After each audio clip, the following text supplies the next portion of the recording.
हम क्लास 12 के गणित का अध्याय 12 रेखिक प्रोग्रामन लीनियर प्रोग्रामिंग का अध्ययन कर रहे हैं। पिछले सेशन में हमने देखा कि किस प्रकार से अपन रेखिक समस्याओं को गणितीय सूत्रीकरण में परिवर्तन कर देते हैं। तो हमने देखा कि विभिन्न प्रकार की रेखिक समस्या थी, जिसके अंतर्गत हमने देखा था उत्पादन संबंधी समस्या, आहार संबंधी समस्या और परिवहन संबंधी समस्या। तो हमने आहार संबंधी समस्या के बारे में उदाहरण लेकर के उनको समझ लिया, किस प्रकार से अपन उद्देश्य फलन प्राप्त करते हैं और उद्देश्य फलन की सहायता से हमें z के x और y के मान निकालते हैं। उसके लिए हमें व्यवरोध प्राप्त करना होता है, समीकरण प्राप्त करनी होती है। तो ये सब बातें उस क्वेश्चन में दी होती है, उसकी सहायता से अपन गणितीय सूत्रीकरण कर लेते हैं और उसके पश्चात x और y के मान निकाल लेते हैं। उसके लिए हमें कोणीय बिंदु मिलते हैं, तो कोणीय बिंदु हम प्राप्त कर लेते हैं और x और y के मान हम उद्देश्य फलन में रख लेते हैं, तो हमें अधिकतम और न्यूनतम मान प्राप्त हो जाते हैं। तो अभी अपन बात करते हैं आवंटन संबंधी समस्या और उसके बारे में अपन उदाहरण से लेकर के समझते हैं। तो देखिएगा उदाहरण संख्या 7। उदाहरण संख्या 7 हमारे पास में दी हुई है। देखो बड़ा सा क्वेश्चन है, बड़ा सा क्वेश्चन देख के हमें घबराना नहीं है। ये बड़ा क्वेश्चन कुछ नहीं है, इसको भाषा के रूप में पढ़ना है और पढ़ने के बाद में हमें इनको सारांश निकालना है, समरी निकालना है, किस प्रकार हम इसको छोटे रूप में परिवर्तन कर लेंगे, अर्थात हम गणितीय रूप में इसको समीकरण के रूप में, असमीकरणों के रूप में परिवर्तन कर लेंगे। बस उसी के लिए इतनी बड़ी बात लिखी हुई है। तो बड़ा क्वेश्चन देख करके घबराना नहीं है, क्योंकि बड़ा क्वेश्चन है पर है बहुत ईजी। कैसे देखिएगा, आवंटन संबंधी समस्या की अपन बात कर लेते हैं। किसानों की एक सहकारी समिति के पास दो फसलों x और y को उगाने के लिए 50 हेक्टेयर भूमि है। अर्थात वो दो फसल कौन सी उगाता है, मान लेता है कि एक फसल x है दूसरी y है। अपन उसको कुछ भी मान सकते हैं, एक फसल ये चावल है दूसरी गेहूं है, कोई भी दो फसल है वो उसको उगाता है और उसके लिए मिनिमम अर्थात उसके पास में अधिकतम कह सकते हैं कि मिनिमम तो या 50 से कम तो वो भूमि पे का फसल उगा सकता है, पर 50 से ज़्यादा नहीं उगा सकता, क्योंकि उसके पास भूमि कितनी है, 50 हेक्टेयर ही है। इसलिए यहाँ पे ये चीज़ ध्यान रखना है। फसलों x और y से प्रति हेक्टेयर लाभ क्रमशः, अर्थात जो x फसल लगाता है उसमें उसको लाभ मिलता है 10,500 रुपये का। इसी प्रकार से जो दूसरी फसल लेता है y, उसमें उसको लाभ मिलता है 9,000 रुपये का। इतना वो लाभ कमाता है प्रति हेक्टेयर में, अर्थात इतने कितने हेक्टेयर में वो x फसल उगाए, कितने हेक्टेयर में वो y फसल उगाए, ताकि उसको मैक्सिमम लाभ मिल जाए। इसकी अपन बात करने वाले हैं। उसके बाद में कह रहा है कि फसलों x और y के लिए अपतरण नियंत्रण के लिए शाकनाशी द्रव्य का इस्तेमाल करता है, अर्थात उसमें कीटनाशक दवाइयाँ डालता है और उसके लिए भी उसको शर्त है, ज़्यादा दवाई डालेगा तो उसमें कुछ नुकसान हो जाता है, जीव जंतु, बाकी जो जीव जंतु है, मछलियाँ, वो मर जाती है। तो इसलिए में भी वहाँ पे उसको शर्त दी हुई है कि जो फसल x है उसमें जो वो बात करेगा तो उसमें 20 लीटर प्रति हेक्टेयर। इसी प्रकार से दूसरी जो फसल है y फसल, वहाँ पे 10 लीटर प्रति हेक्टेयर के प्रयोग से वो क्या कर सकता है, कीटनाशक पदार्थों का उपयोग कर सकता है, इससे ज़्यादा नहीं कर सकता। इसके अतिरिक्त उपयुक्त भूमि से जुड़ी नालियों से संबंध, तालाब पर निर्भर जीवधारियों एवं मछलियों की जो अपन बात कर चुके हैं, जीवन सुरक्षा के हेतु उस शाकनाशी दवाई का इस्तेमाल करता है। ओनली वो क्या कितना है, 800 लीटर क्या कर सकता है, दवाई का इस्तेमाल कर सकता है, अधिक से अधिक, अर्थात 800 से कम ले सकता है, 800 से ज़्यादा नहीं ले सकता। तो इसका वो इस्तेमाल करता है। प्रत्येक फसल के लिए कितनी भूमि आवंटन होनी चाहिए, अर्थात वो कहना चाह रहा है कि वो कितनी भूमि x, यानी कि इसमें कितना भूमि में x फसल उगाए और इसी प्रकार दूसरे y फसल के लिए उसमें कितना भूमि उगाए, कितनी भूमि y फसल उगाए, ताकि उसको ये जो लाभ है वो क्या मिल जाए, अधिकतम मिल जाए। ये इसका क्वेश्चन का सार है। सिंपल सी बात है कि एक किसान है, यहाँ मान लेते हैं कि किसान है, उसके पास में जो ज़मीन है वो कितनी है, मैक्सिमम जो ज़मीन है वो उसके पास में 50 हेक्टेयर है मैक्सिमम, अर्थात इससे कम में वो फसल उगा सकता है, 50 से ज़्यादा नहीं उगा सकता। ये सिंपल सी बात है। उसके बाद में जो फसल है x और y, जो भी फसल उगाता है, x में प्रति हेक्टेयर उसको जो लाभ होता है वो लाभ होता है 10,500 का। इसी प्रकार जो दूसरी फसल उगाता है उसका प्रति हेक्टेयर में उसको लाभ होता है 9,000 रुपए का प्रति हेक्टेयर के हिसाब से। अब कह रहा है कि कुछ उसमें दवाई डालता है ताकि वो फसल अच्छे से हो जाए, जो खरपतवार होती है वो नष्ट हो जाए, बाकी जो अपनी फसल है एक्स और वाई वही रहे, इसके लिए वो कुछ दवाई डालता है। पर दवाई डालने की भी कंडीशन है, शर्त है कि वो दवाई ज़्यादा ना डाल सके। तो अधिक से अधिक दवाई लेगा वो कितनी लेगा, 800 लीटर ही ले सकता है। फसल एक्स के लिए जो दवाई डालता है वो 20 लीटर प्रति हेक्टेयर, और फसल वाई के लिए जो दवाई डालता है वो है 10 लीटर प्रति हेक्टेयर। यही बात कह रखी है। तो इस बात को अपन लिखते हैं गणितीय सूत्रीकरण के हिसाब से, अर्थात इसको मैथमेटिकल फॉर्म में अपन बदल लेते हैं। देखिएगा,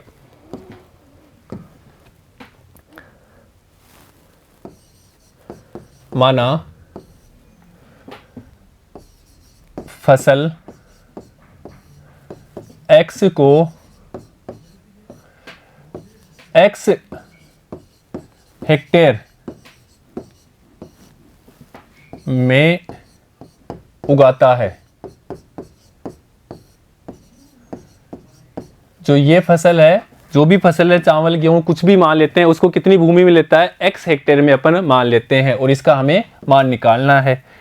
वह y फसल को स्मॉल y हेक्टेयर में उगाता है। ये हम मान लेते हैं ये वाली चीज। अब सिंपल सी बात पहली दिया हुआ है कि जो दोनों फसलें हैं वो अधिकतम कितने हेक्टेयर में कर सकता है, अधिकतम वो 50 हेक्टेयर में उगा सकता है। अर्थात ये x और y का मान 50 के बराबर हो सकता है या उससे कम हो सकता है, परंतु इससे ज़्यादा नहीं हो सकता। तो इसको अपन लिख सकते हैं इस रूप में, x + y < 50। अर्थात इन दोनों हेक्टेयर का कितने 50 के बराबर हो सकता है या 50 से कम हो सकता है, ज़्यादा नहीं हो सकता। अगर आप ऐसा लिखते हो, मान लो ये लिखना ही ज़रूरी है, इसके लिए आप देखो, अगर आपने ऐसा लिख दिया, मान लो यहाँ पे देखो कि x + y > 50, अगर आपने ये चीज़ लिख दी, ये कैसे गलत है, इसको अपन बात करते हैं ये गलत कैसे है, क्यों गलत है। तो देखो क्वेश्चन में तो दे रखा है कि जो x हेक्टेयर + y हेक्टेयर वो कितना होना चाहिए, 50 के बराबर। तो 50 के बराबर तो है, परंतु जमीन, इसका मतलब क्या है, ये संख्या बड़ी है, ये संख्या बड़ी और ये संख्या छोटी। तो इसके हिसाब से अपन बात करें, अर्थात x और y का मान 50 से ज़्यादा हो, परंतु भूमि तो कितनी है, वहाँ पे जो ज़मीन है वो अपने पास ज़मीन ही 50 हेक्टेयर ही है। अगर ज़मीन ही 50 हेक्टेयर है तो उससे ज़्यादा कहाँ से उगाओगे, तो ये बात क्या हो गई, गलत हो गई, और ये बात क्या हो गई, सही हो गई।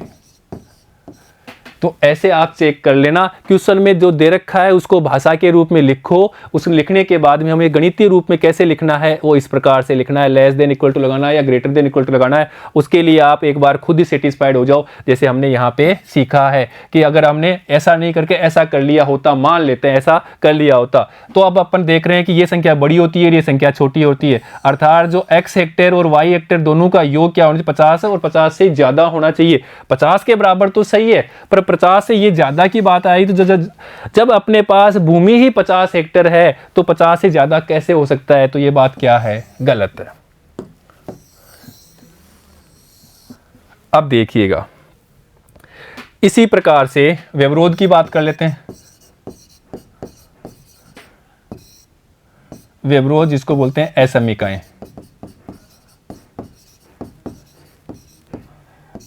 और वो भी क्वेश्चन में हमें दिया हुआ है। तो पहले तो अपन बात करें ऋणोत्तर व्यवरोध की।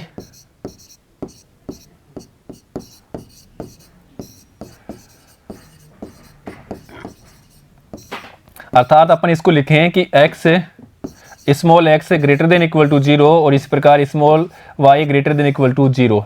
सिंपल सी बात है, या तो जमीन में खेती करेगा ही नहीं, और कुछ करेगा तो 1 हेक्टेयर होगा, 2 हेक्टेयर होगा, या ऐसा नहीं कह सकते कि माइनस हेक्टेयर में भी होगा। माइनस में जमीन कहाँ से लाओगे, नहीं ला पाओगे। इसलिए क्या होगा, या तो जमीन नहीं होगी, अर्थात वो खेती नहीं करेगा, फसल नहीं उगाएगा, और उगाएगा तो क्या करेगा, 0 से बड़ा होगा। इसलिए अपन यहाँ पे क्या किए हैं, x <= 0, y <= 0। अब बात करते हैं कीटनाशक की या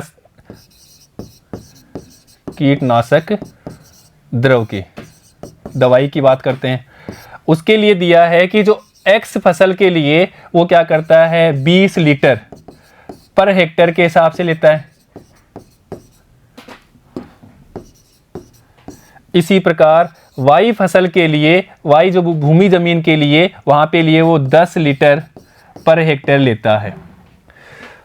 और इनकी जो मात्रा है वो क्या कहता है, अधिकतम कितना है 800 लीटर है। ये क्वेश्चन में हमें दिया हुआ है बाउंडेशन। अर्थात अपन कह सकते हैं कि 1 लीटर अर्थात 1 हेक्टेयर के लिए 20 लीटर है तो x हेक्टेयर के लिए कितना हो जाएगा 20x। इसी प्रकार से 1 हेक्टेयर का कितना है 10 लीटर तो y हेक्टेयर के लिए हो जाएगा 10y। और इन दोनों का टोटल कितना होना चाहिए, अधिकतम 800, अर्थात इससे कम हो सकता है, इससे ज्यादा नहीं। अर्थात यहां पे भी अपन लिखेंगे लेस देन इक्वल टू 800। अब ये क्यों लिखा, इसको भी दोबारा से समझ लो।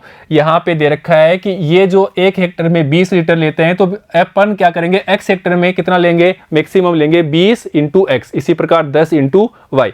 और इन दोनों का जो टोटल हो रहा है अधिकतम, ये हमें क्वेश्चन में दिया हुआ है कि अधिकतम अपन कितना ले सकते हैं, अधिकतम यहाँ पे ले सकते हैं 800 लीटर। अगर अपन इसको ऐसे लिखें 20x plus 10y greater than equal to 800। अब इसको पढ़ो, ये क्या लिखा हुआ है, अर्थात यहां है कि ये ज्यादा है और ये क्या है कम है।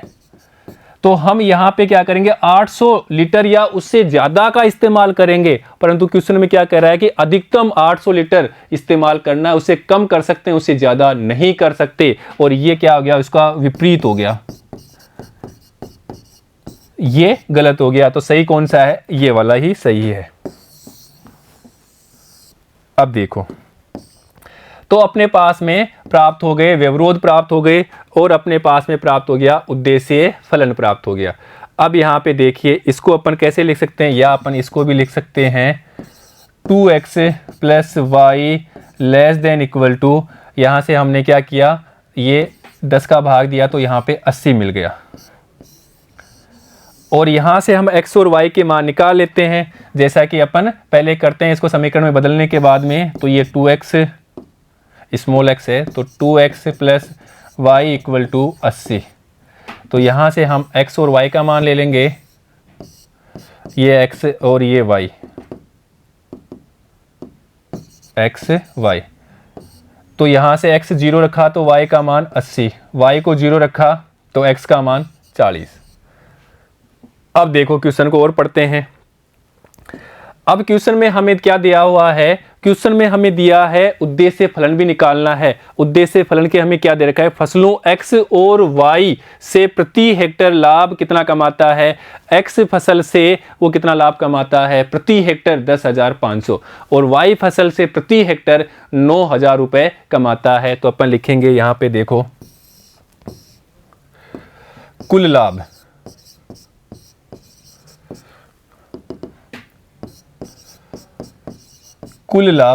अगर वो x फसल के लिए क्या कमाता है 10,500 रुपए प्रति हेक्टेयर का है, तो x फसल के हमने कितना हेक्टेयर लिया था, x हेक्टेयर। इसी प्रकार y फसल के लिए वो कमाता है 9,000 रुपए प्रति हेक्टेयर का है। इसी प्रकार से अब y फसल के हमने भूमि ली थी y हेक्टेयर, अर्थात कुल लाभ कितना हो गया, ये 1 हेक्टेयर का है तो x हेक्टेयर कितना हो गया, x से मल्टीप्लाई हो जाएगा। तो यहां लिखेंगे 10,500x प्लस टोटल करना है।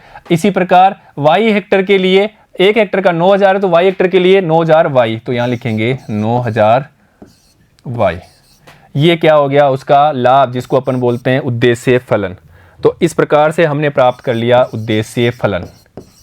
ये अपना उद्देश्य है लाभ कमाना। z equal to 10,500 x plus 9,000y, ये अपना उद्देश्य फलन प्राप्त हो गया। यहाँ हमें x और y निकालना है, अर्थात कितने हेक्टेयर में क्या निकालना है, x फसल उगानी है और कितने हेक्टर में y फसल उगानी है ताकि उसको अधिकतम लाभ मिल सके। हमें x और y के मान निकालना है। उसके लिए हमें क्या दे रखा है, व्यवरोध दे रखा है, एक कीटनाशक वाला और एक भूमि वाला। तो भूमि का व्यवरोध भी देखो, जो हमने प्राप्त कर लिया भूमि व्यवरोध, अर्थात फसल उगाने का कितने पे फसल उगा सकता है वो बात है, या फसल व्यवरोध, फसल उगाने या आवंटन व्यवरोध, वो हमें दे रखा है x प्लस वाई क्या है, किससे ज़्यादा नहीं हो सकता, 50 से ज़्यादा नहीं हो सकता, अर्थात ये कम होगा 50 से, 50 के बराबर हो सकता है पर 50 से ज़्यादा संख्या नहीं हो सकती। तो यहाँ से भी अपन x और y के मान निकाल लेते हैं, x y। तो देखिएगा यहाँ 0 रख लेते हैं x, तो ये 50, इसी प्रकार यहाँ 0 रखेंगे तो ये 50। तो इस प्रकार से हमने असमीकाओं को समीकरण में बदला, अर्थात इसको समीकरण में बदल देंगे x प्लस वाई बराबर 50, और समीकरण में बदलने पे हम उसके निर्देशांक निकाल लेते हैं, और निर्देशांकों की सहायता से अपन रेखाएं खींचेंगे।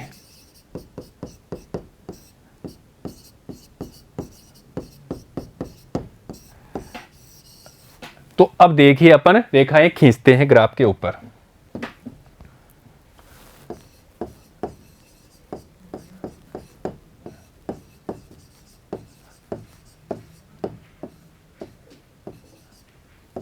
रेखाएं खींचने पर तो उसके लिए अपन x और y ले लेते हैं।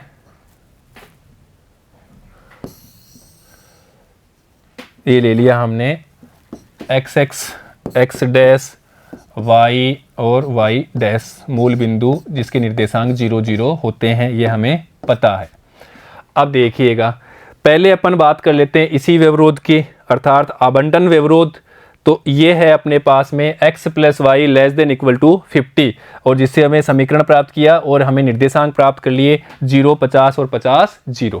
तो देखिएगा अपने पास निर्देशांक है यहाँ से 0, 50 और 50 0।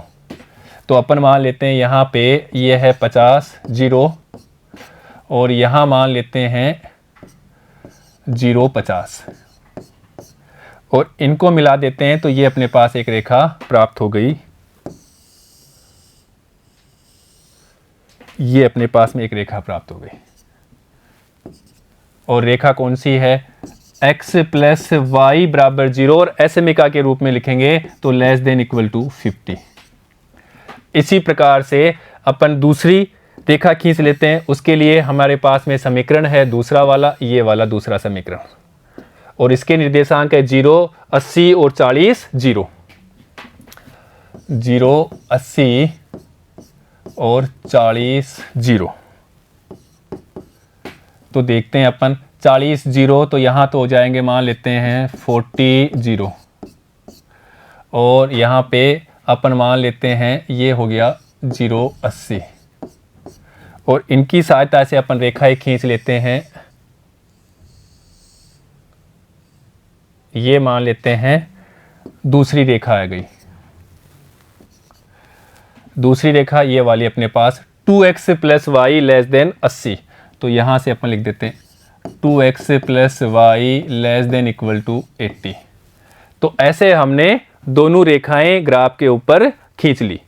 अब देखिएगा यहाँ पे हमें लेना है इनके निर्देशांक, अर्थात दो प्रतिच्छेद कर रहे हैं रेखाएं, उनके निर्देशांक, और उसके लिए अपन इनको हल कर लेते हैं। तो देखिएगा यहाँ से अपन इनको हल कर लेते हैं।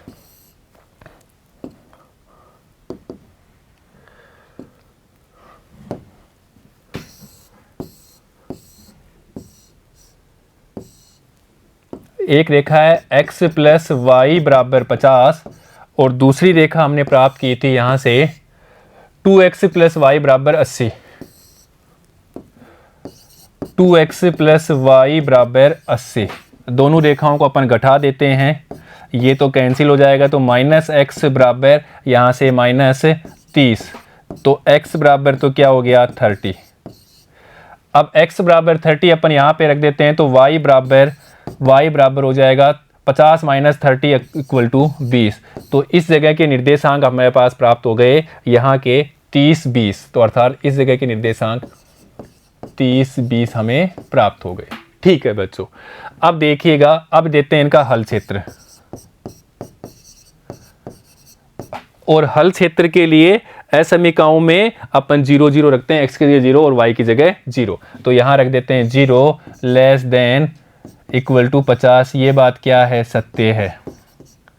0 छोटा होता है 50 से, सही बात है। तो 0 क्या होता है? 50 से छोटा होता है। ये बात क्या है? सत्य है। इसलिए ये रेखा का हल क्षेत्र कहाँ हो गया? इस रेखा का हल क्षेत्र मूल बिंदु की ओर हो गया, ये वाला हो गया इस रेखा का हल क्षेत्र। इसी प्रकार से दूसरी रेखा है, यहाँ पे भी अपन x की 0 और y की जगह 0 रखते हैं। ये लेस देन इक्वल टू 80। ये 0 80 छोटा होता है। हाँ सर, ये भी छोटा होता है। अर्थात इस रेखा का हल क्षेत्र भी यही होगा, इसका हल क्षेत्र भी यही होगा। अब उभयनिष्ठ कौन सा हो गया इन दोनों से? इससे पहले अपन बात करते हैं x greater than equal to 0 और y greater than equal to 0। अर्थात इनके द्वारा जो क्षेत्र होगा वो भी यही प्राप्त होगा। तो अपन उभयनिष्ठ की बात कर लेते हैं। तो उभयनिष्ठ क्षेत्र कौन सा प्राप्त हो गया हमारे पास में? तो देखिएगा, ये वाला जो अपन रेड कलर से डोटेट कर रहे हैं, ये क्या हो गया? उभयनिष्ठ क्षेत्र प्राप्त हो गया।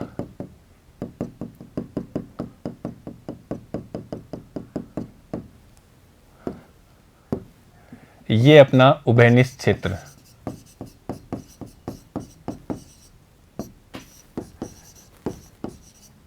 और बच्चों, उभयनिष्ठ क्षेत्र को ही अपन सुसंगत क्षेत्र कहते हैं। अब ये कैसा है? ये परिबद्ध है।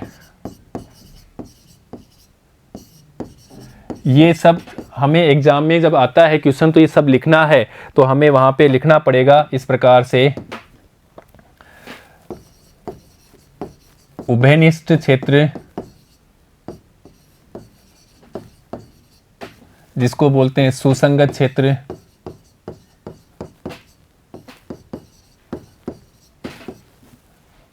परिबद्ध है। इसलिए कोणीय बिंदु पे मान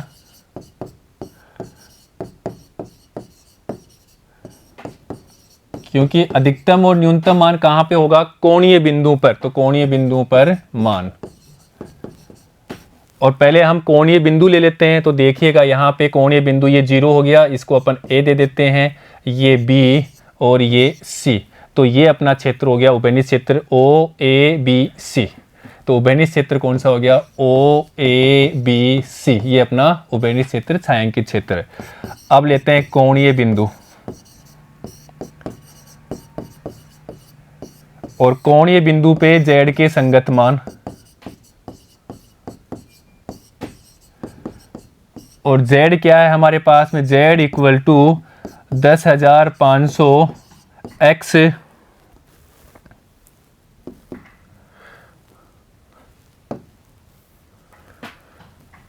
x प्लस 9,000 y। ये हमारा उद्देश्य फलन है।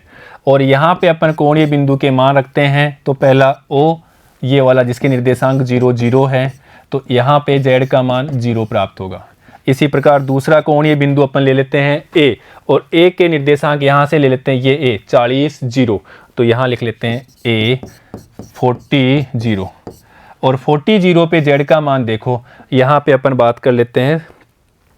तो ये तो 0 हो जाएगा। तो यहाँ पे 40 से इसको अपन अगर किससे मल्टीप्लाई कर दें? 4 से मल्टीप्लाई कर देते हैं। तो यहाँ पे देखो 5 चौका 20, और यहाँ पे हो जाए 4 2 4 एकम 4। तो ये Z इक्वल टू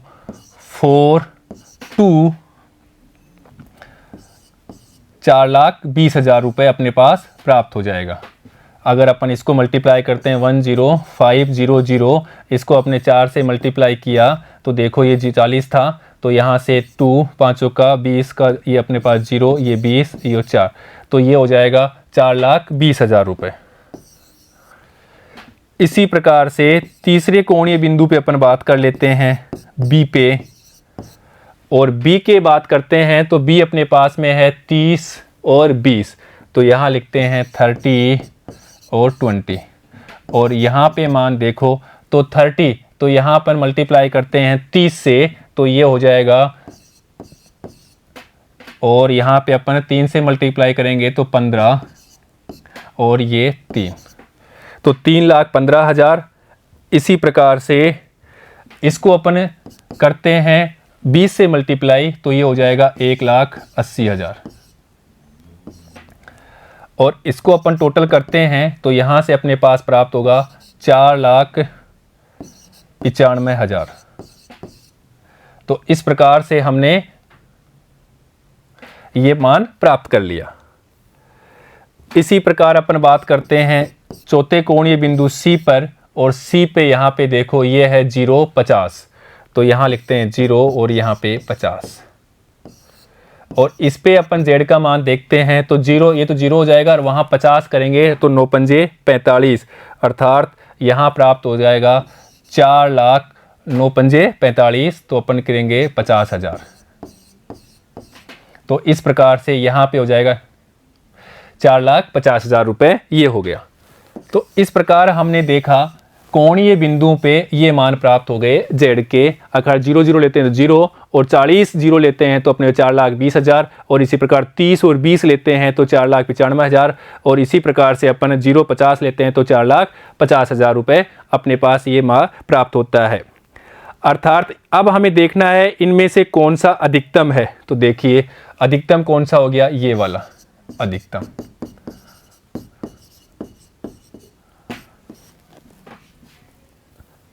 अतः बिंदु 30 20 पर Z का अधिकतम मान कितना हो गया, 4,95,000 रुपये है। इसको अपन लिख सकते हैं, अब ये 30 क्या है, x, अर्थात x फसल को 30 हेक्टेयर में व y फसल को 20 हेक्टेयर में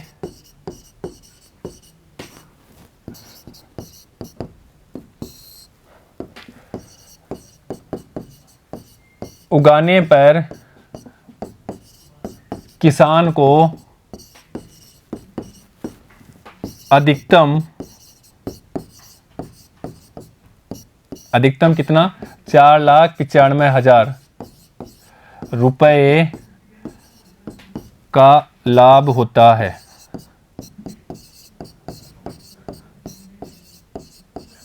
और यही हमारा आंसर है।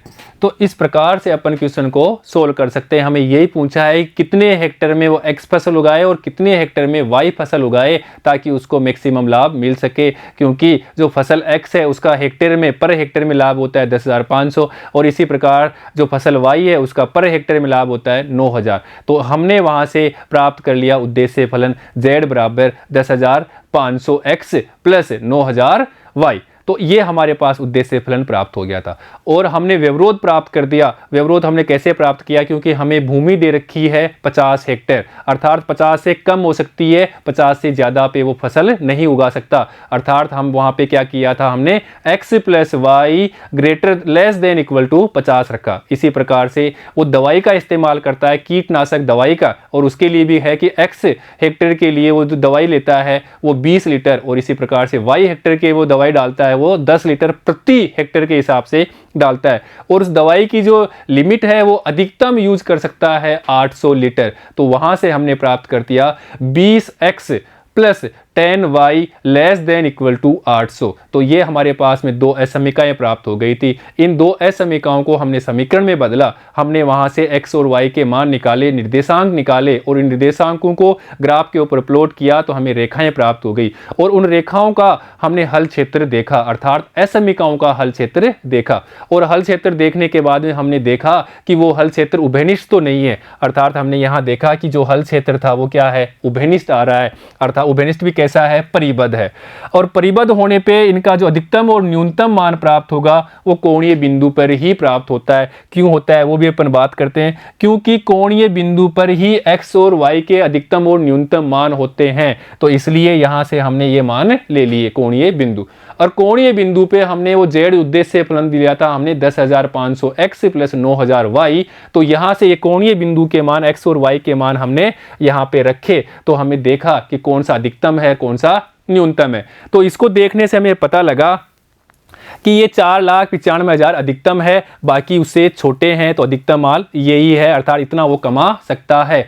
कब? जब वो एक्स फसल को 30 हेक्टेयर में और वाई फसल को वो 20 हेक्टेयर में उगाता है, तो उसको अधिकतम लाभ 4,95,000 रुपए का होता है। तो इस प्रकार से अपन क्वेश्चन को सोल्व कर लेते हैं। ठीक है बच्चों, नेक्स्ट अपन बात करते हैं उत्पादन संबंधी समस्या की। तो देखिएगा,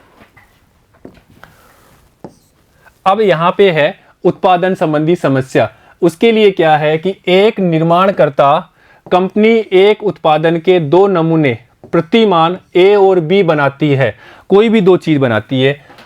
अब नमूना ए के प्रत्येक नग बनाने के लिए 9 श्रम घंटे और 1 घंटा पॉलिश करने में लगता है, जबकि नमूना बी के प्रत्येक नग के बनाने में 12 श्रम घंटे। 2 चीज बनाता है एक कंपनी है, कोई भी वो कंपनी क्या करती है, यहाँ पे एक उत्पाद बनाती है, 2 प्रकार के उत्पाद, एक ए प्रकार का और बी प्रकार का, कुछ भी हो सकता है, ये कुछ भी आइटम हो सकता है। तो ए को बनाने के लिए उसको 9 घंटे तो श्रम चाहिए और 1 घंटा पॉलिश का चाहिए। इसी प्रकार जो बी जो उत्पाद बनता है उसको बनाने के लिए उसको क्या चाहिए, उसको बनाने के लिए बी घंटे उस उत्पाद के लिए 12 घंटे तो उसको श्रम चाहिए और उसके 3 घंटे उसमें पॉलिश करने के चाहिए।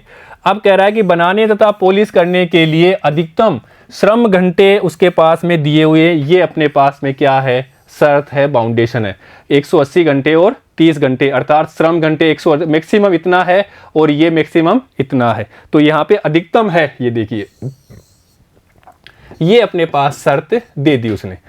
अब कंपनी नमूना ए के प्रत्येक नग पर, जो ए नग बनाती है उसमें प्रत्येक नग पे 8,000 रुपए, और इसी प्रकार जो बी जो नमूना बनाती है उसके प्रत्येक नग पे 12,000 रुपए कमाती है। सेम ऐसा क्वेश्चन था जो अभी हेक्टेयर में देखा था, वहां पे जमीन का एक्स हेक्टेयर में 10,500 था और यहाँ पे वो दूसरे हेक्टेयर के लिए 9,000 था, तो यहाँ पे क्या दिया, 8,000 दिया है और 12,000 दिया है।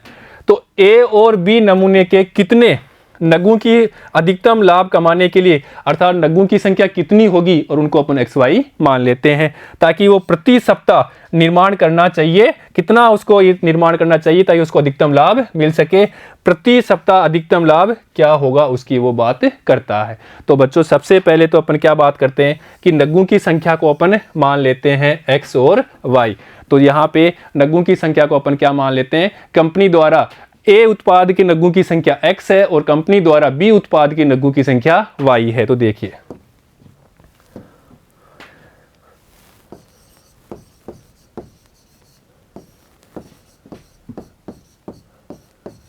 ए उत्पादन में नगों की संख्या x है, वह बी उत्पादन में नगों की संख्या क्या है, y है। ये अपन मान लेते हैं, माना। अब देखिएगा, तो इसको अपन ऐसे भी कर सकते हैं, देखिएगा ये अपनी कंपनी हो गई और उसका उत्पादन हो गया ये ए नमूना और ये बी नमूना। अब यहाँ पे स्रोत की बात कर लेते हैं। स्रोत में यहाँ पे श्रम घंटे की बात करते हैं, तो यहाँ पे बनाने में, तो देखिएगा ए उत्पाद, तो यहाँ पे ए उत्पादों की संख्या को अपन मान लेते हैं x माना है, तो यहाँ पे लिख देते हैं x, और बी उत्पादों की संख्या को y, और यहाँ पे आवश्यकता अर्थात बाउंडेशन।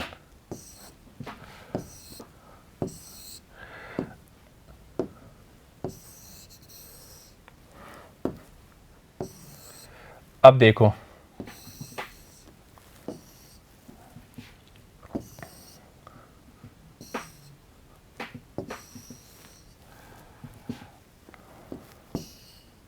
अब क्वेश्चन में देखते हैं कि ए नमूना के प्रत्येक नग बनाने के लिए 9 श्रम घंटे और 1 घंटा पॉलिश का लगता है। तो यहां बात कर लेते हैं अपन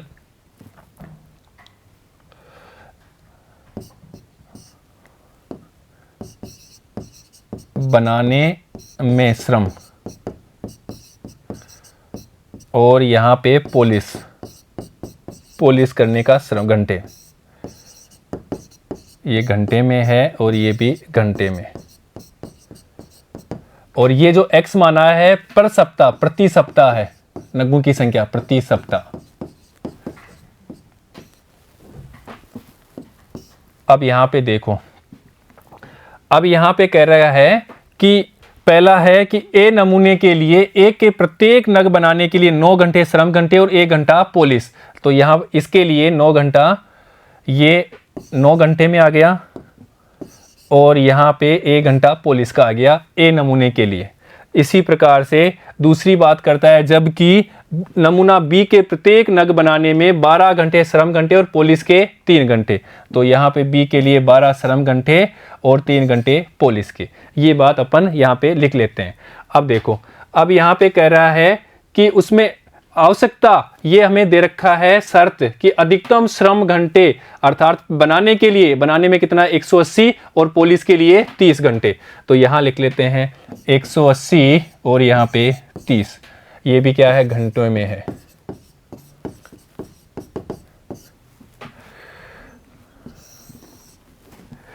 अब देखिएगा,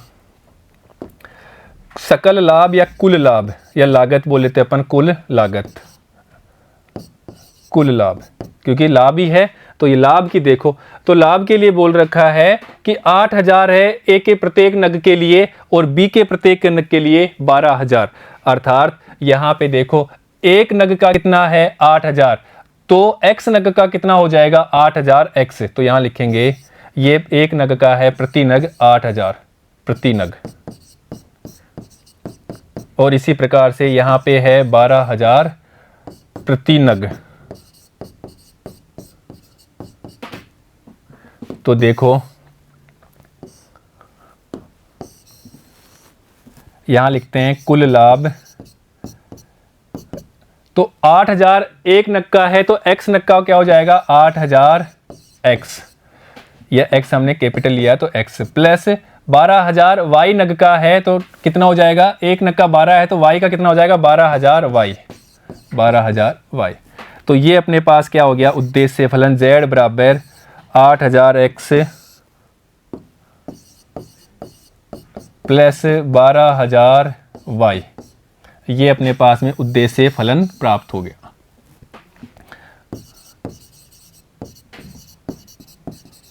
उद्देश्य फलन प्राप्त हुआ।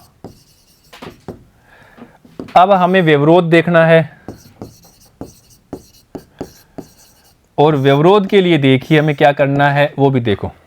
और व्यवरोध के लिए हमें यहाँ क्वेश्चन में दे रखा है कि क्या दे रखा है कि पहली जो ए कंपनी है, ए नमूना जो प्राप्त करता है वो कितना 9 घंटे काम करता है, 1 घंटा पॉलिश का करता है, और टोटल है अपना उसका 180 घंटा। इसी प्रकार जो बी नमूना बी है उसके लिए कितना है 12 घंटे और 3 घंटे, और पॉलिश का टोटल है 30 घंटा। अर्थात अपन यहाँ से बात करते हैं सारणी के हिसाब से, यहाँ पे अपने सब कुछ लिख दिया तो यहाँ से अपन बात कर लेंगे।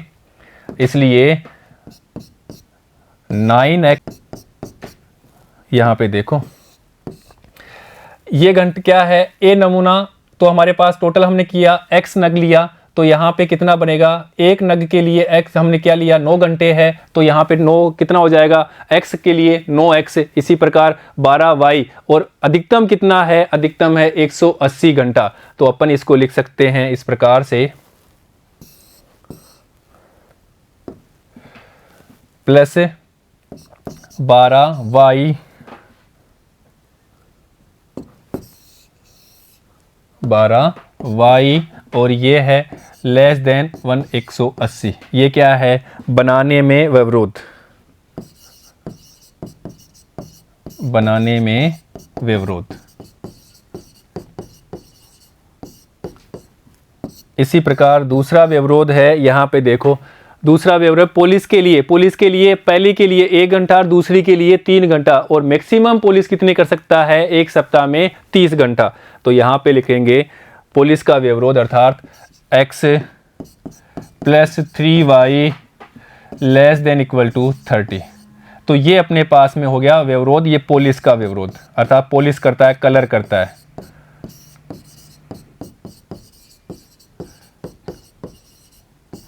ये उसका कलर का व्यवरोध हो गया। तो अब हमारे पास में असम इकाई मिल गई और उद्देश्य फलन भी मिल गया।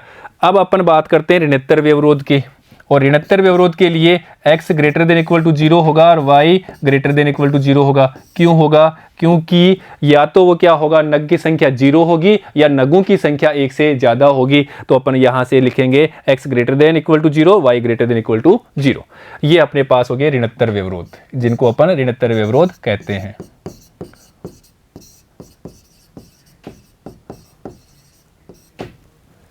अब यहां से अपन हल कर लेते हैं। तो देखिएगा समीकरण या समीकरणों में बदलने पर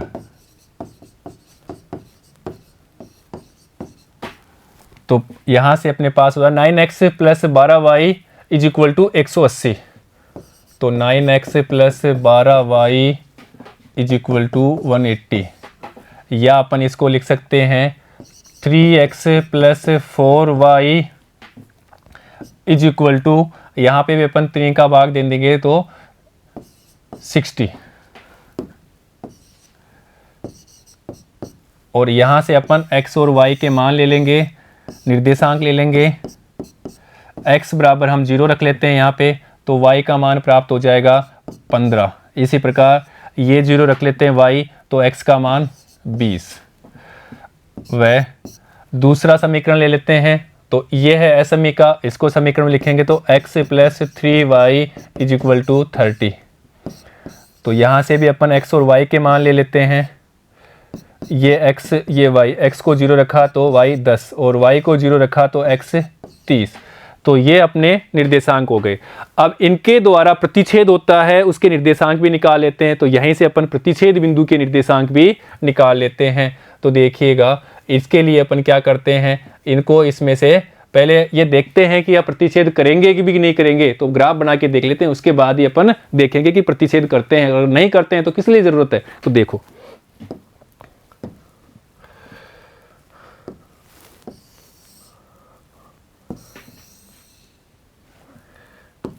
ये x x x dash y x y dash मूल बिंदु 0 0। अब देखिए यहाँ से अपन निर्देशांक ले लेते हैं। ये अपने पास में 0 15 और 20 0। तो 0 15 एक निर्देशांक और दूसरा है 20 0।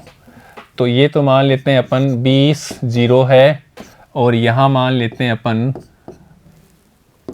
0 15 है, और इन दोनों निर्देशांकों को मिला लेते हैं। तो ये अपने पास में रेखा बन जाएगी।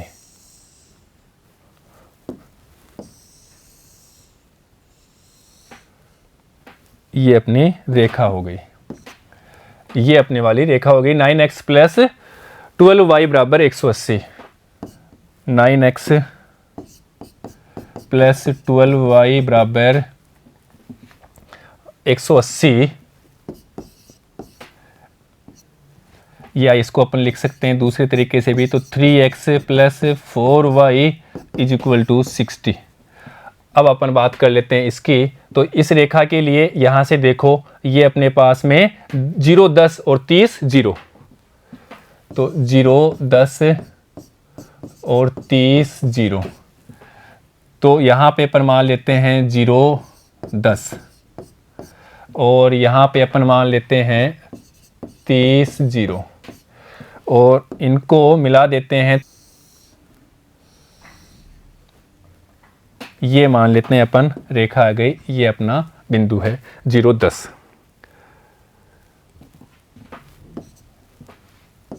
और ये रेखा अपने पास में प्राप्त हो गई, ये वाली रेखा x plus 3y is equal to 30। ये हमने दोनों रेखाएं यहाँ पे प्लॉट कर दी, खींच ली। अब देखो ये प्रतिच्छेद हो रही है तो हमें इसके निर्देशांक भी चाहिए। तो देखो बच्चों, इनके निर्देशांक भी अपन निकाल लेते हैं, प्रतिच्छेद कर रही है। तो यहाँ से इसको लिख लेते हैं ऐसे कि ऐसे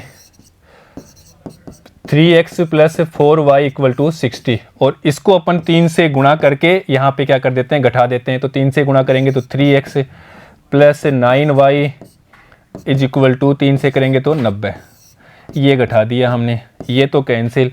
तो -5y इज इक्वल टू यहाँ पे देखो -30, माइनस से तो माइनस कैंसिल, तो y बराबर यहाँ पे 6 आ गया, 6 पंजे 30। अब x का मान निकालना है तो अपन यहाँ रख देते हैं। तो देखो y बराबर हमने रखा यहाँ पे 6, तो 6 × 18, 18 30 माइनस 18, तो x बराबर 12 प्राप्त हो गया। तो यहाँ पे हमने क्या रखा, 6 6 18, 18 30 में से घटेगा तो अपने पास प्राप्त हो गया x बराबर 12। तो ये निर्देशांक हमारे पास प्राप्त हो गए, यहाँ से 12 और 6। तो यहाँ से अपन लिख लेते हैं 12 और 6। ठीक है बच्चों, अब इनके हल क्षेत्र की बात करते हैं। हल क्षेत्र, और हल क्षेत्र के लिए अपन क्या करते हैं, असमीका के रूप में लिख के 0 0 रखते हैं x और y की जगह।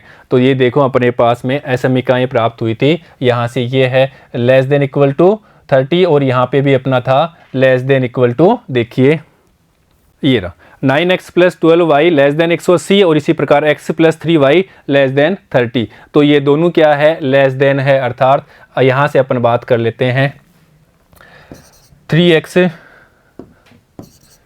Plus 4y less than equal to 60। तो 0 रखा, 0 छोटा होता है 60 से, ये बात क्या है, सत्य है।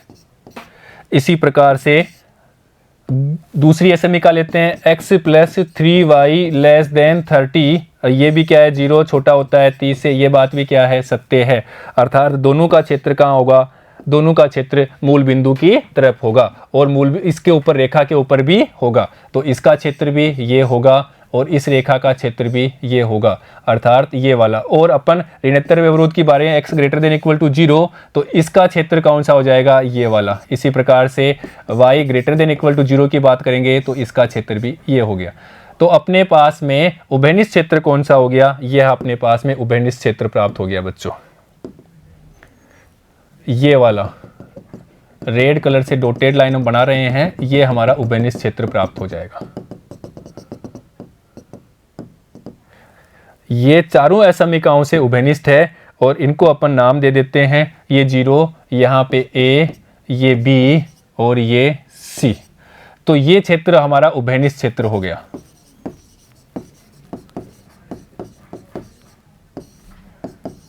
और उभयनिष्ठ क्षेत्र को अपन क्या कहते हैं, उभयनिष्ठ क्षेत्र को सुसंगत क्षेत्र कहते हैं। और ये क्षेत्र कैसा है, ये यहाँ से मिल जाएगा, ये परिबद्ध है, क्योंकि परिबद्ध है, क्योंकि चारों तरफ से बंद है, तो क्या हो गया, परिबद्ध क्षेत्र है।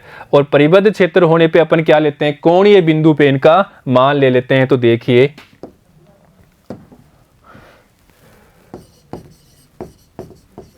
सुसंगत क्षेत्र परिबद्ध है,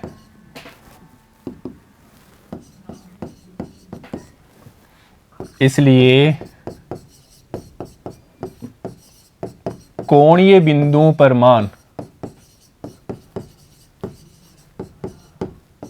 कोणीय बिंदुओं पर z का मान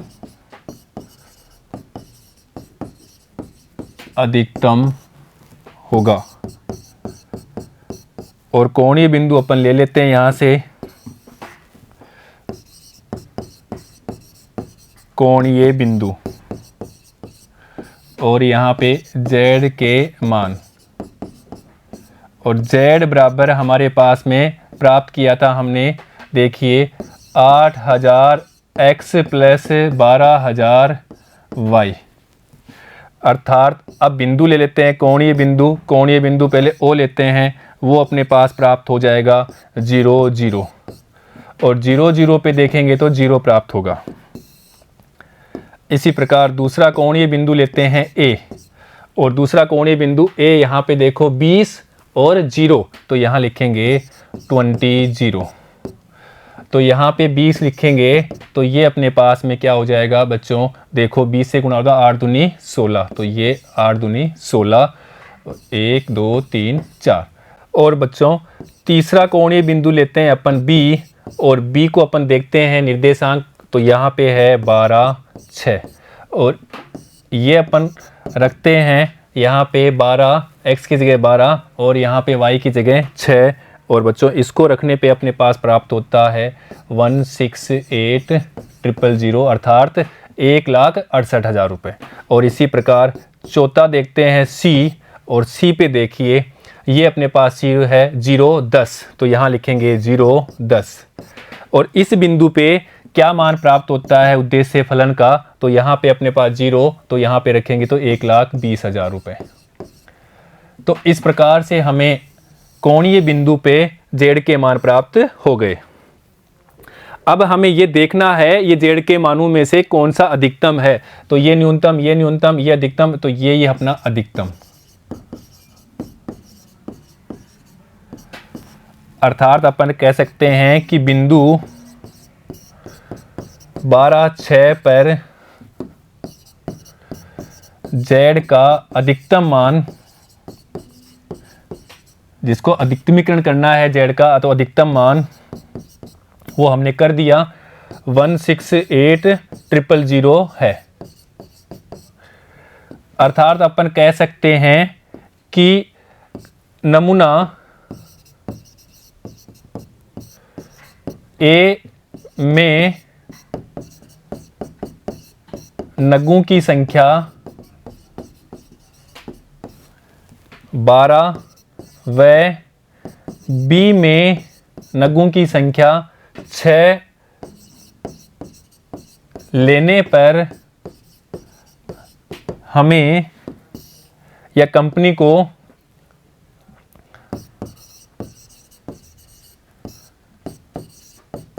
को अधिकतम लाभ 1,68,000 रुपये प्रति सप्ताह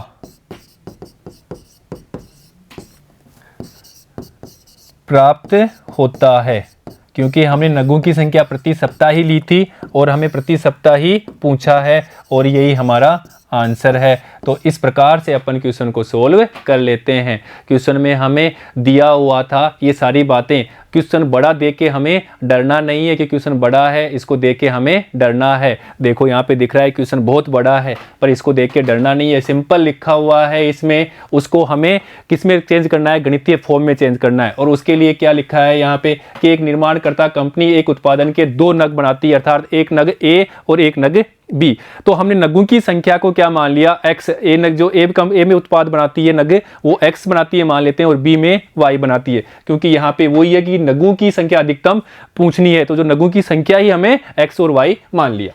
उसके बाद में ए के प्रत्येक नग बनाने में जो ए नग बनेगा, उसके जो प्रत्येक नग जो हम तो एक्स माने थे, तो प्रत्येक नग के बनाने के लिए, एक नग को बनाने के लिए 9 घंटे तो उसमें मजदूरी चाहिए और 1 घंटा पुलिस का चाहिए। इसी प्रकार दूसरा जो नग बनता है बी, उसको बनाने के लिए 12 घंटे तो उसमें क्या चाहिए, 12 घंटे तो उसमें काम करना चाहिए, बनाने के लिए चाहिए, और 3 घंटा उसको पुलिस करने के लिए चाहिए।